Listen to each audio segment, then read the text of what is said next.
believe the hype.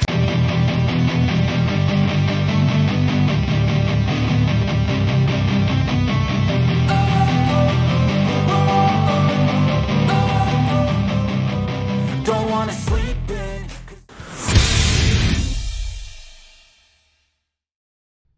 1984, George Orwell, parte 23.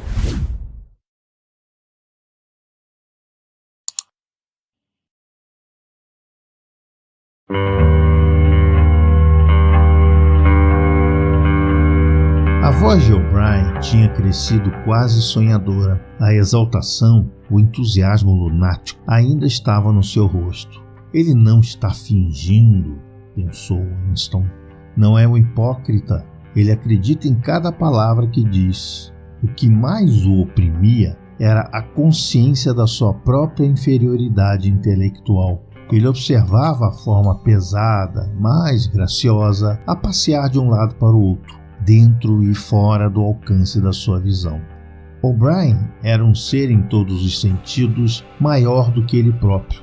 Não havia qualquer ideia de que ele alguma vez tivesse ou pudesse ter que O'Brien não tivesse há muito conhecido, examinado e rejeitado. A sua mente continha a mente de Winston. Mas nesse caso, como poderia ser verdade que O'Brien estava louco? Deve ser ele, Winston, que estava louco. O'Brien parou e olhou para ele. A sua voz tinha voltado a ser severa. Não imagine o que vai te salvar, Winston. Por mais que se renda completamente a nós, ninguém que já se desviou é poupado. E mesmo que escolhêssemos deixar você viver o termo natural da sua vida, mesmo assim nunca escaparia de nós. O que acontece aqui é para sempre. Compreenda isto de antemão. Vamos esmagar você ao ponto de não haver retorno. Vão acontecer coisas com você aqui das quais não poderá se recuperar, mesmo se viver outros 1000 anos. Nunca mais será capaz de sentir o sentimento humano comum. Tudo estará morto dentro de você. Nunca mais será capaz de amor ou amizade, ou alegria de viver, ou riso ou curiosidade, ou coragem ou integridade. Serás oco. Vamos te apertar até te esvaziar, e então te encher conosco. Fez uma pausa e fez um sinal para o homem de casaco branco. Winston estava ciente de que algum aparelho pesado estava sendo empurrado para o lugar atrás de sua cabeça. O'Brien tinha se sentado ao lado da cama, de modo que a sua cara estava quase ao nível da de Winston. 3.000, disse ele, falando por cima da cabeça de Winston ao homem de bata branca. 2 almofadas macias, que se sentiam ligeiramente úmidas, foram fixadas contra os templos de Winston. Ele gritou. Vinha a dor, um novo tipo de dor. O'Brien pôs uma mão tranquilizadora quase amavelmente sobre a sua. Dessa vez não vai doer, disse ele. Mantenha seus olhos fixos nos meus. Nesse momento, houve uma explosão devastadora, ou que parecia ser uma explosão, embora não fosse certo que houvesse algum ruído. Houve, sem dúvida, um clarão de luz ofuscante. Winston não foi ferido, apenas prostrado. Embora ele já estivesse deitado de costas quando a coisa aconteceu, tinha a curiosa sensação de ter sido derrubado para aquela posição. Um terrível golpe sem dor o havia aplanado. Também algo que tinha acontecido dentro de sua cabeça. Quando seus olhos recuperaram foco, lembrou-se de quem era e onde estava e reconheceu o rosto que estava a olhar para o seu. Mas em algum lugar ou outro havia uma grande mancha de vazio, como se um pedaço tivesse sido retirado de seu cérebro. Não vai durar, disse O'Brien. Olha-me nos olhos. A Oceania está em guerra com que país? Winston pensou. Ele sabia o que significava a Oceania e que ele próprio era um cidadão da Oceania. Também se lembrava da Eurásia e da Lestásia, mas não sabia quem estava em guerra com quem. De fato, ele não tinha conhecimento de que havia guerra. Não me lembro. A Oceania está em guerra com a Lestásia. Você se lembra disso agora? Lembro. A Oceania sempre esteve em guerra com a Lestásia desde o início da sua vida. Desde o início do partido, desde o início da história, a guerra tem continuado sem interrupção, sempre a mesma guerra. Lembra-se disso? Lembro. Há 11 anos, você criou uma lenda sobre 3 homens que tinham sido condenados à morte por traição. Fingiu que tinha visto um pedaço de papel que provava a inocência deles. Esse pedaço de papel nunca existiu. Você o inventou e mais tarde começou a acreditar nele. Agora você se lembra do momento exato em que inventou isso pela primeira vez? Lembra-se disso? Lembro. Ainda agora levantei os dedos da minha mão para você. Você viu 5 dedos. Você lembra disso? Lembro. O'Brien ergueu os dedos de sua mão esquerda com o polegar escondido. Há aqui 5 dedos? Você vê 5 dedos? Vejo. E ele os viu, por um instante fugaz, antes de o cenário da sua mente ter mudado. Ele viu 5 dedos, e não houve deformidade. Depois tudo voltou ao normal. O velho medo, o ódio e a perplexidade voltaram a aglomerar-se. Mas houve um momento, e ele não sabia quanto tempo, 30 segundos talvez, de certeza luminosa, quando cada nova sugestão de O'Brien tinha preenchido um pedaço de vazio e se tornado a verdade absoluta. E quando 2 e 2 poderiam ter sido 3 tão facilmente como 5, se fosse isso que fosse necessário, tinha desaparecido. Antes de O'Brien ter deixado cair a mão, mas embora não conseguisse recapturá-la, poderia recordá-la, uma vez que se lembra de uma experiência vívida em algum período da sua vida, quando se era de fato uma pessoa diferente. Você vê agora, disse O'Brien, que é de qualquer modo possível. Sim, disse Winston. O'Brien levantou-se com um ar satisfeito. À sua esquerda, Winston viu o homem de casaco branco partir uma ampola e retirar um êmbolo de uma seringa. O'Brien virou-se para Winston com um sorriso quase da maneira antiga. Ele reassentou seus óculos no nariz. Lembra-se de escrever no seu diário? Disse ele. Que não se importava se eu era um amigo ou inimigo, já que eu era pelo menos uma pessoa que compreendia e com quem se podia falar? Tinha razão. Gosto de falar contigo. A sua mente me chama a atenção. É parecida com a minha própria mente, exceto que por acaso você está louco. Antes de terminarmos a sessão, você pode fazer perguntas para mim se quiser. Qualquer pergunta se eu quiser? Qualquer pergunta. Ele viu que os olhos de Winston estavam em cima do mostrador. Está desligado. Qual a sua primeira pergunta? O que fez com Julia? Disse Winston. O'Brien voltou a sorrir. Ela te traiu, Winston, imediatamente, sem reservas. Raramente vi alguém vir até nós tão prontamente.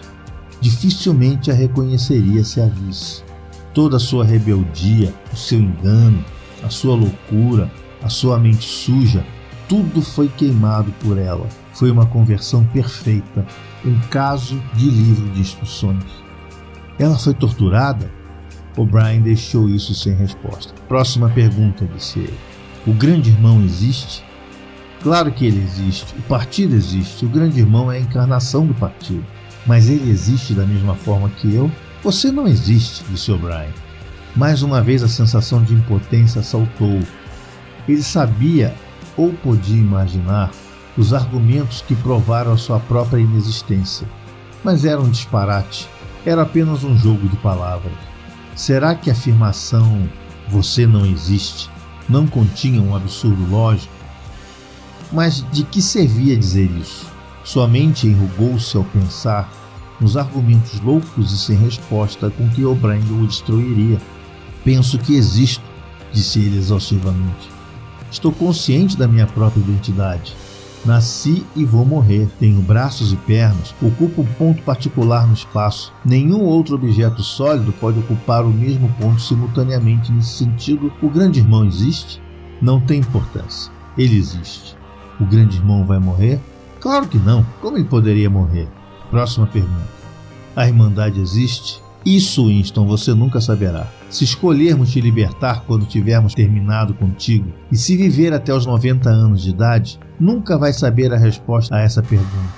É sim ou não? Winston ficou calado. Seu peito levantou-se e caiu um pouco mais depressa. Ele ainda não tinha feito a primeira pergunta que lhe veio à mente. Tinha de fazer, e mesmo assim era como se a sua língua não o proferisse. Havia um vestígio de divertimento na cara de O'Brien. Até seus óculos pareciam usar um brilho irônico. Ele sabe, pensou Winston de repente. Ele sabe o que vou perguntar. Pensando bem, as palavras rebentaram-lhe. O que há no quarto 101? A expressão no rosto de O'Brien não mudou. Respondeu seco. Você quer saber o que está no quarto 101, Winston? Todos sabem o que está no quarto 101.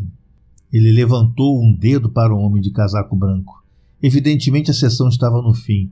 Uma agulha espetada no braço do Winston, ele afundou-se quase instantaneamente num sono profundo. Sua reintegração é composta por 3 fases, disse O'Brien. A aprendizagem, a compreensão e a aceitação. Está na hora de entrar na segunda fase. Como sempre, Winston estava deitado de costas, mas ultimamente não estava mais tão preso. Ainda o prendiam à cama, mas ele podia mexer um pouco os joelhos e virar a cabeça de um lado para outro e levantar os braços a partir do cotovelo. O mostrador também era maior para ser menos aterrorizador. Ele podia escapar às suas dores se fosse suficientemente rápido. Foi sobretudo quando mostrou a estupidez que O'Brien puxou a alavanca. Por vezes, eles passavam uma sessão inteira sem usar o mostrador. Ele não conseguia se lembrar de quantas sessões tinham sido realizadas. Todo o processo parecia prolongar-se por um tempo longo e indefinido. Semanas, possivelmente. E os intervalos entre as sessões poderiam ter sido por vezes dias, por vezes apenas 1 hora ou 2.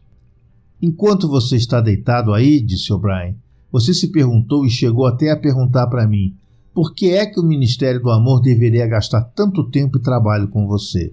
E quando estava livre, ficava intrigado com o que era essencialmente a mesma pergunta. Você conseguiu compreender a mecânica da sociedade em que vive, mas não em seus motivos subjacentes.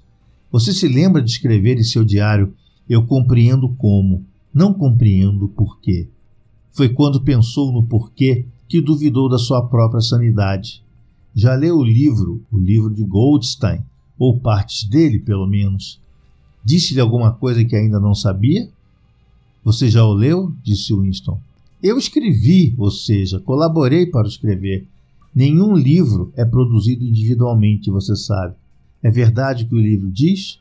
Uma descrição, sim. O programa que apresenta é um disparate. A acumulação secreta de conhecimento, a propagação gradual de esclarecimento, em última análise, uma rebelião proletária, o derrube do partido. Previu-se que era isso que diria.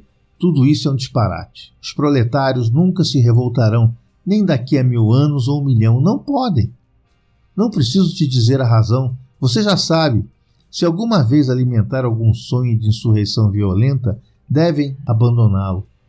Não há maneira do partido ser derrubado. A regra do partido é para sempre.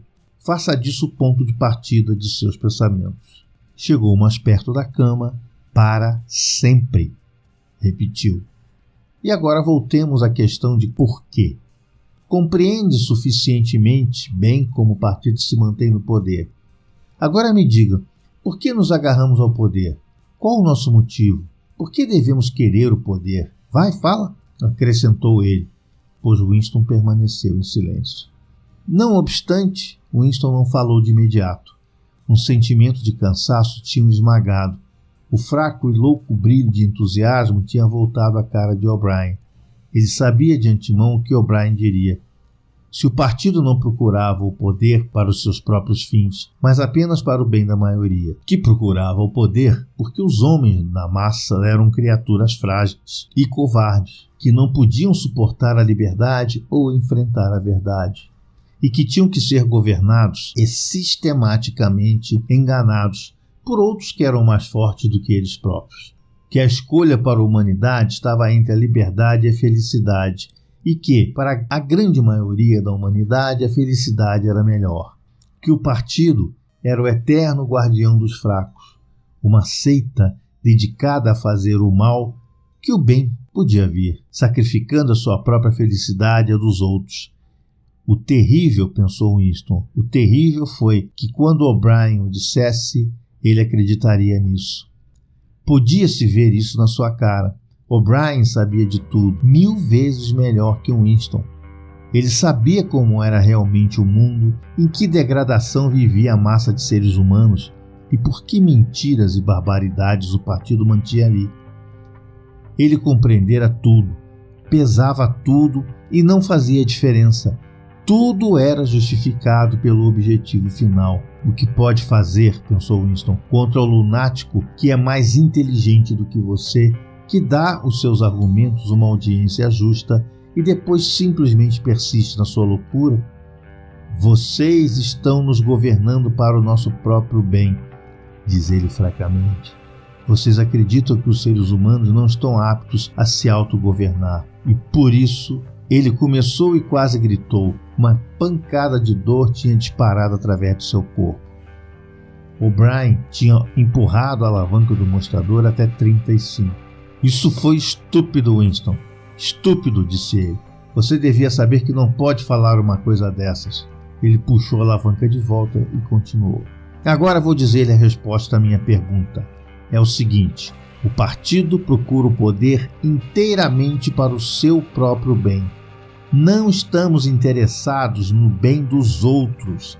Estamos interessados apenas no poder, não em riqueza ou luxo ou vida longa ou felicidade. Apenas poder, puro poder. O que significa poder puro? Você vai compreender em breve.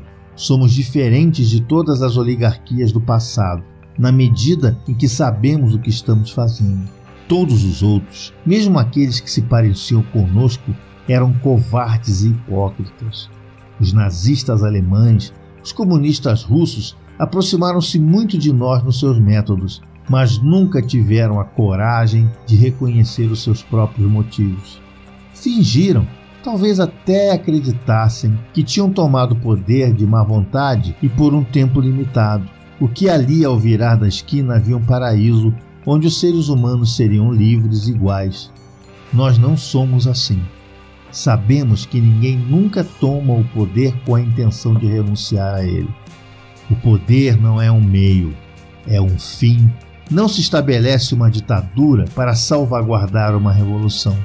Faz-se a revolução para estabelecer a ditadura. O objetivo da perseguição é a perseguição. O objetivo da tortura é a tortura. O objetivo do poder é o poder. Você está começando a me entender? Winston foi impactado, como já tinha sido atingido antes, pelo cansaço do rosto de O'Brien. Era forte, carnudo e brutal, cheio de inteligência e uma espécie de paixão controlada perante a qual se sentia desamparado. Mas estava cansado. Havia bolsas debaixo dos olhos. A pele estava flácida nas maçãs do rosto. O'Brien inclinou-se sobre ele, aproximando deliberadamente o rosto desgastado. Está pensando, disse ele, que o meu rosto está velho e cansado. Está pensando que eu falo de poder. No entanto, nem sequer sou capaz de impedir a decadência do meu próprio corpo. Não consegue compreender, Winston, que o indivíduo é apenas uma célula? O cansaço da célula é o vigor do organismo? Alguém morre quando corta as unhas? Afastou-se da cama e começou a andar de um lado para outro novamente com uma mão no bolso. Nós somos os sacerdotes do poder, disse ele. Deus é poder, mas atualmente o poder é apenas uma palavra no que lhe diz respeito. Chegou a hora de ter uma ideia do que significa poder. A primeira coisa que deve perceber é que o poder é coletivo. O indivíduo só tem poder na medida em que deixa de ser o indivíduo. Você conhece o slogan do partido? Liberdade é escravidão? Já lhe ocorreu que ela é reversível? Escravidão é liberdade? Sozinho, livre, o ser humano é sempre derrotado. Deve ser assim, porque todo ser humano está condenado a morrer, o que é o maior de todos os fracassos. Mas se ele pode fazer uma submissão completa e total, pode escapar da sua identidade, pode fundir-se no partido para ser o partido. Então ele é todo poderoso e imortal. A segunda coisa é que o poder é poder sobre os seres humanos, sobre o corpo, mas acima de tudo sobre a mente. Poder sobre a matéria, a realidade externa, como você chamaria, não é importante. O nosso controle sobre a matéria já é absoluto. Por um momento, Winston ignorou o mostrador. Ele fez um esforço violento para se elevar a uma posição sentada e apenas conseguiu mexer o corpo de forma dolorosa. Mas como é que se pode controlar a matéria? Ele explodiu. Não é possível sequer controlar o clima ou a lei da gravidade e a doença, dor, morte. O'Brien silenciou através do movimento de sua mão. Nós controlamos a matéria porque controlamos a mente. A realidade está dentro do crânio. Você vai aprender por níveis, Winston. Não há nada que não pudéssemos fazer. Invisibilidade, levitação, qualquer coisa. Eu poderia flutuar desse chão como uma bolha de sabão, se assim desejasse. Não desejo porque o partido não deseja. É preciso ver-se livre dessas ideias do século XIX sobre as leis da natureza. Nós fazemos as leis da natureza. Mas não fazem, não são mestres do planeta. E a Eurásia e a Lestásia ainda não conquistaram. Isso não tem importância. Vamos conquistá-las quando for conveniente. E se não a fizermos, que diferença faria? Podemos excluí-los da existência. A Oceania é um mundo. Mas o mundo é em si apenas um grão de pó. E o homem é um pequeno desamparo. Há quanto tempo é que ele existe? Há milhões de anos que a Terra estava desabitada. Isso é um disparate. A Terra é tão velha quanto nós, não mais velha. Como poderia ser mais velha? Nada existe, exceto através da consciência humana. Mas as rochas estão cheias de ossos de animais extintos, mamutes e mastodontes e répteis enormes que aqui viviam muito antes de o homem alguma vez ter sido ouvido falar. Você viu esses ossos alguma vez, Winston? Claro que não. Os biólogos do século XIX inventaram tudo isso. Não havia nada antes do homem, depois do homem. Se ele pudesse chegar a um fim, não haveria nada. Fora do homem, não há nada. Mas o universo inteiro está fora de nós. É só olhar para as estrelas. Algumas delas estão a 1 milhão de anos-luz de distância. Elas estão fora do nosso alcance para sempre. O que são as estrelas? Disse O'Brien diferentemente. Elas estão a poucos quilômetros de distância. Poderíamos alcançá-los se quiséssemos, ou podíamos apagá-los. A Terra é o centro do universo.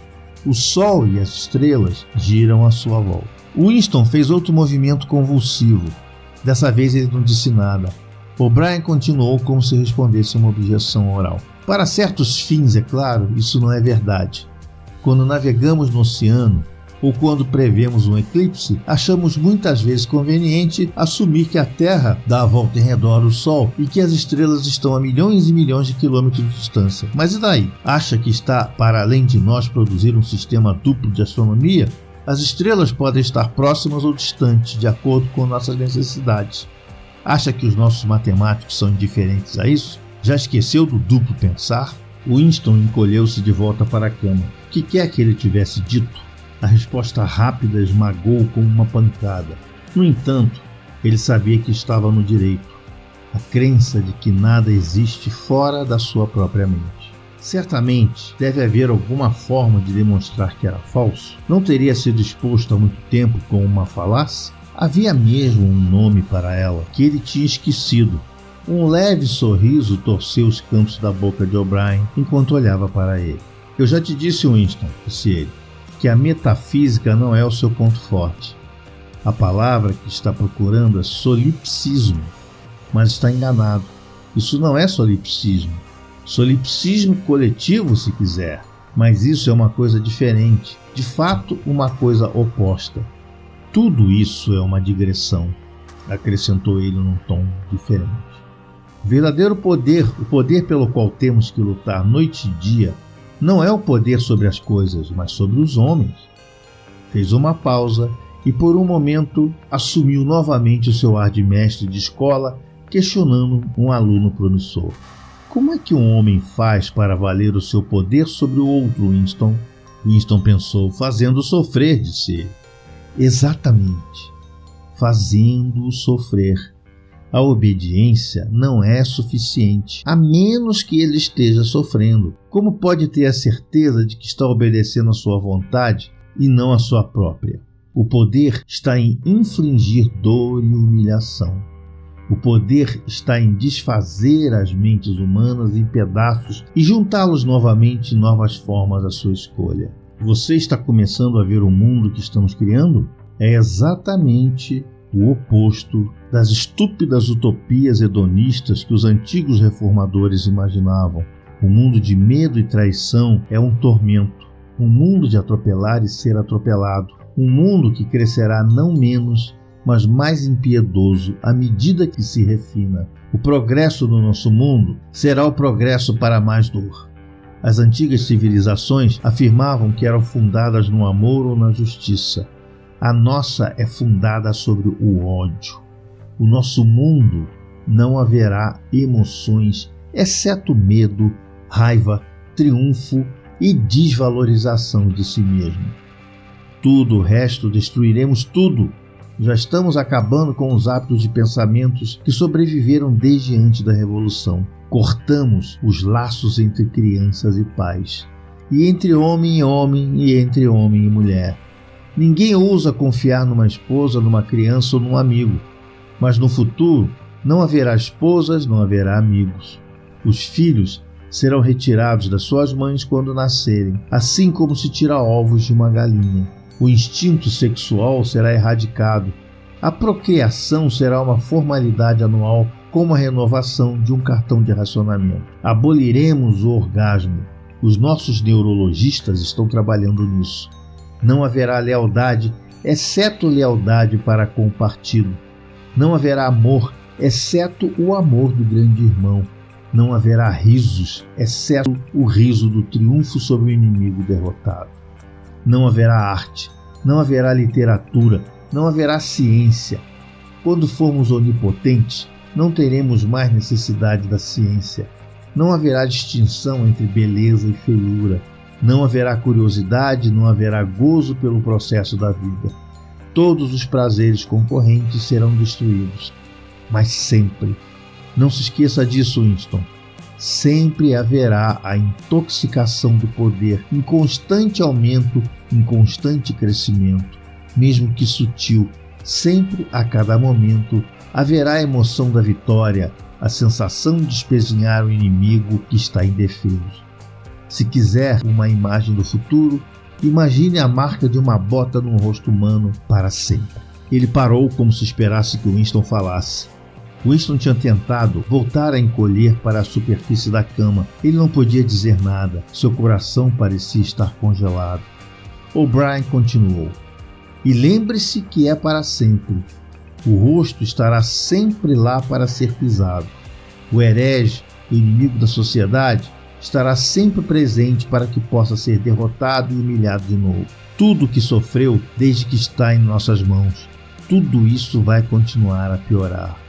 A espionagem, as traições, as detenções, as torturas, as execuções e os desaparecimentos nunca cessarão.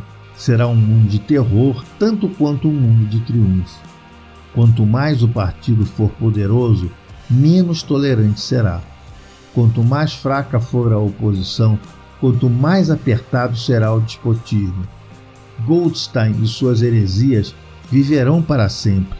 A cada dia, a cada momento, serão derrotados, desacreditados, ridicularizados, cuspidos e, no entanto, sobreviverão sempre. Esse drama que eu tenho representado com você durante 7 anos será representado incontáveis vezes, geração após geração, sempre de forma mais sutil. Sempre teremos aqui o herege à nossa mercê, gritando de dor, destroçado, desprezível e no final totalmente penitente, salvo de si próprio, rastejando aos nossos pés por sua própria vontade. Este é o mundo que estamos construindo, Winston. Um mundo de vitória após vitória, triunfo após triunfo. Uma pressão sem fim, uma pressão sobre o nervo do poder. Está começando, estou vendo, a perceber como será esse mundo. Mas no final fará mais do que compreendê-lo. Vai aceitá-lo, recebê-lo e se tornar parte dele. Winston vinha se recuperando o suficiente para falar. Você não pode, disse ele de forma fraca. O que quer dizer com essa observação, Winston? Não pode criar um mundo como o que acabou de descrever. É um sonho impossível. Por quê? É impossível fundar uma civilização sobre o medo, ódio e a crueldade. Nunca duraria. E por que não? Não teria vitalidade, iria se desintegrar, cometeria suicídio. Que disparate! Você tem a impressão de que o ódio é mais cansativo que o amor? Por que deveria ser? E se fosse, que diferença isso faria? Suponhamos que optamos por nos desgastar mais depressa. Suponhamos que aceleramos o ritmo da vida humana até os homens estarem senis aos 30 anos. Ainda assim, que diferença faria? Não conseguirá compreender que a morte do indivíduo não é a morte? O partido é imortal. Como de costume, a voz tinha levado Winston ao desespero. Além disso, ele tinha pavor de que, se persistisse na sua discordância, O'Brien acionasse novamente o mostrador. E, no entanto, não conseguia manter-se em silêncio. Fragilmente, sem argumentos, sem nada que o apoiasse, excesso seu horror inarticulado do que O'Brien tinha dito. Ele voltou ao ataque. Não sei, não me interessa. De alguma forma vai falhar. Alguma coisa o derrotará. A vida vai derrotá-lo. Nós controlamos a vida, Winston, em todos os seus níveis. Está a imaginar que há algo chamado natureza humana que ficará indignado com o que fazemos e irá virar-se contra nós. Mas nós criamos a natureza humana. Os homens são infinitamente maleáveis. Ou talvez tenha voltado à sua velha ideia de que os proletários ou os escravos irão erguer-se e derrubar-nos. Tire isso da sua mente. Eles são indefesos como os animais. A humanidade é o partido. Os outros estão fora, são irrelevantes. Não me interessa. No final, eles vão derrubá-lo. Mais cedo ou mais tarde, eles vão conseguir te ver pelo que é e depois vão te desfazer em pedaços. Você vê alguma prova de que isso está acontecendo? Ou qualquer razão para que seja assim? Não. Eu acredito nisso. Eu sei que vai falhar. Há algo no universo, não sei, algum espírito, algum princípio que vocês nunca vão conseguir ultrapassar. Você acredita em Deus, Winston? Não. Então, o que é esse princípio que nos derrotará? Não sei, o espírito do homem. E você se considera um homem? Sim. Se você é um homem, Winston, é o último homem. A sua espécie será extinta. Nós somos os herdeiros. Você compreende que está sozinho? Está fora da história? É inexistente. O seu jeito mudou e disse mais severamente: e você se considera moralmente superior a nós, com as nossas mentiras e a nossa crueldade? Sim, eu me considero superior. O'Brien não falou nada. Duas outras vozes falavam. Após um momento, Winston reconheceu uma delas como sendo a sua. Foi uma trilha sonora da conversa que teve com O'Brien, na noite em que tinha entrado na Irmandade. Ele ouviu-se prometer mentir, roubar, forjar, assassinar, encorajar o consumo de drogas e a prostituição, disseminar doenças venéreas, atirar na cara de uma criança. O'Brien fez um pequeno gesto de impaciência, como se dissesse que a manifestação dificilmente valeria a pena ser feita. Depois ele virou o interruptor e as vozes pararam. Levante-se da cama, disse. Winston não estava mais preso. Ele se abaixou até o chão e ergueu de forma estável. Você é o último homem, disse Brian. Você é o guardião do espírito humano. Vai ver como você é. Tira a roupa. Winston desfez o nó da corda que mantinha o seu macacão unido. O feixe de correr há muito tempo havia sido arrancado. Ele não conseguia se lembrar se em algum momento desde sua prisão ele havia tirado todas as roupas de uma vez. Debaixo do macacão, seu corpo estava enrolado com trapos amarelados imundos, reconhecíveis apenas como os restos de roupa de baixo. Ao deslizá-los para o chão, ele viu que havia um espelho de 3 lados no canto extremo da sala. Ele se aproximou e depois parou. Um grito involuntário havia saído dele. Continue, disse O'Brien. Fique de pé entre as abas do espelho. Você verá de lado também. Ele havia parado porque tinha se assustado. Uma coisa curvada, com cor cinza, semelhante a um esqueleto, estava vindo em sua direção. Sua aparência real era assustadora, e não apenas o fato de que ele sabia que era ele mesmo. Ele se aproximou do vidro. O rosto da criatura parecia estar saliente por causa de sua postura dobrada. O rosto de um pássaro desesperado, com uma testa nobre correndo em volta para um scalp careca, um nariz torto e maçãs do rosto com aspecto de espancamento, acima do qual seus olhos eram ferozes e atentos. As bochechas estavam costuradas, A boca tinha uma aparência arrastada. Certamente era seu próprio rosto, mas lhe parecia que havia mudado mais do que ele havia mudado por dentro. As emoções registradas seriam diferentes daquelas que ele sentia. Ele tinha ficado parcialmente careca. Em um primeiro momento ele pensou que também tinha ficado grisalho, mas era apenas o couro cabeludo que estava cinza. Exceto por suas mãos e um círculo de seu rosto, seu corpo estava cinza por toda parte, com sujeira antiga e arraigada. Aqui e ali, sob a sujeira, havia as cicatrizes vermelhas das feridas, e perto do tornozelo, a úlcera varicosa era uma massa inflamada com flocos de pele descascando. Mas o verdadeiramente assustador era o emagrecimento do seu corpo. O cano das costelas era tão estreito quanto de um esqueleto. As pernas tinham encolhido de modo que os joelhos eram mais grossos do que as coxas. Ele entendeu agora que O'Brien queria dizer com ver de lado. A curvatura da coluna vertebral era espantosa. Os ombros finos eram empurrados para a frente de modo a fazer uma cavidade no peito. O pescoço, escorregadio, parecia estar dobrando 2 vezes sob o peso do crânio. Num palpite, ele teria dito que era o corpo de um homem de 60 anos sofrendo de alguma doença maligna. Você pensou algumas vezes, disse O'Brien, que o meu rosto, o rosto de um membro do círculo interno do partido, parece velho e desgastado. O que você pensa do seu próprio rosto? Ele agarrou o ombro de Winston e girou de modo que estavam de frente um para o outro. Olhe o estado em que você se encontra, disse ele. Olhe para essa sujeira por todo o seu corpo. Olhe para a sujeira entre os dedos dos pés. Olhe para essa ferida nojenta na sua perna. Você sabe que você cheira mal como uma cabra? Provavelmente você deixou de notar isso. Olhe para o seu emagrecimento. Está vendo? Meu polegar e indicador se juntam quando eu aperto seu bíceps.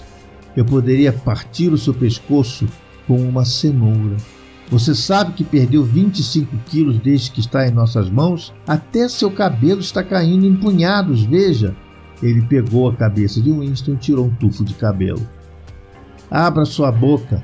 Faltam 9, 10, 11 dentes. Quantos você tinha quando veio até nós? E os poucos que lhe restam estão saindo de sua cabeça. Olha aqui. Ele prendeu um dos dentes frontais restantes de Winston entre seu polegar poderoso e seu indicador. Uma pontada de dor disparou através da mandíbula de Winston. O'Brien tinha arrancado o dente solto. Ele atirou através da cela. Você está apodrecendo, disse ele. Você está caindo aos pedaços. O que você é? Um saco de sujeira. Agora vire-se e olhe novamente para aquele espelho. Você vê aquela coisa de frente para você? Esse é o último homem. Se você é humano, isso é humanidade. Agora vista-se de novo. Winston começou a se vestir com movimentos lentos e rígidos. Até agora ele parecia não notar quão magro e fraco ele estava. Apenas um pensamento lhe despertou na mente, que ele devia estar nesse lugar há mais tempo do que havia imaginado. Então, de repente, quando pegava os trapos miseráveis à sua volta, um sentimento de piedade por seu corpo em ruínas o venceu. Antes que ele soubesse o que estava fazendo, caiu em cima de um pequeno banquinho que ficava ao lado da cama e explodiu em lágrimas. Ele estava consciente de sua fealdade, sua falta de graciosidade, um feixe de ossos em roupa suja, sentado, chorando sob a dura luz branca. Mas ele não conseguia parar. O'Brien colocou a sua mão sobre seu ombro, quase que gentilmente. Isso não durará para sempre, disse ele. Você pode fugir disso sempre que quiser. Tudo depende de você mesmo. Você conseguiu, soluçou Winston. Você me reduziu a esse estado. Não, Winston. Você mesmo se reduziu a isso. Isso é o que você aceitou quando se colocou contra o partido. Estava tudo contido nesse primeiro ato. Nada aconteceu que você não tenha previsto. Ele fez uma pausa e depois continuou. Nós o vencemos, Winston. Nós o desmascaramos. Você viu como é seu corpo. Sua mente está no mesmo estado. Acho que não pode haver muito orgulho em você. Você foi chutado, açoitado, insultado, gritou de dor, rolou no chão com seu próprio sangue e vômito. Você gemeu por misericórdia, traiu a todos e a tudo. Você consegue pensar em uma única degradação que não lhe aconteceu? Winston havia parado de chorar. Embora as lágrimas ainda percorressem os seus olhos, ele olhou para O'Brien. Eu não traí Julia, disse ele. O'Brien olhou para ele pensativamente. Não, disse ele. Não, isso é perfeitamente verdade. Você não traiu Julia. A peculiar reverência de O'Brien, que nada parecia ser capaz de destruir, inundou novamente o coração de Winston. Que inteligente, pensou ele. Que inteligente. Nunca O'Brien deixou de compreender o que lhe foi dito. Qualquer outra pessoa na Terra teria respondido prontamente que ele havia traído Julia, pois o que havia lá que eles não tinham enganado sobre a tortura? Ele lhes havia contado tudo o que sabia sobre ela, seus hábitos, seu caráter, sua vida passada. Ele havia confessado, no mais trivial detalhe, tudo o que havia acontecido em suas reuniões, tudo o que ele havia dito a ela e ela a ele. Suas refeições no mercado negro, seus adultérios, suas vagas conspirações contra o partido, tudo. E, no entanto, no sentido que ele pretendia a palavra, ele não a havia traído. Ele não havia deixado de amá-la. Seus sentimentos em relação a ela haviam permanecido os mesmos. O'Brien tinha visto o que ele queria dizer sem necessidade de explicação. Diga uma coisa, ele pediu. Quando que vão atirar em mim? Ainda pode demorar algum tempo, disse O'Brien. Você é um caso difícil, mas não perca a esperança. Todos são curados, mais cedo ou mais tarde. No final, vamos atirar em você. Fim da parte 23.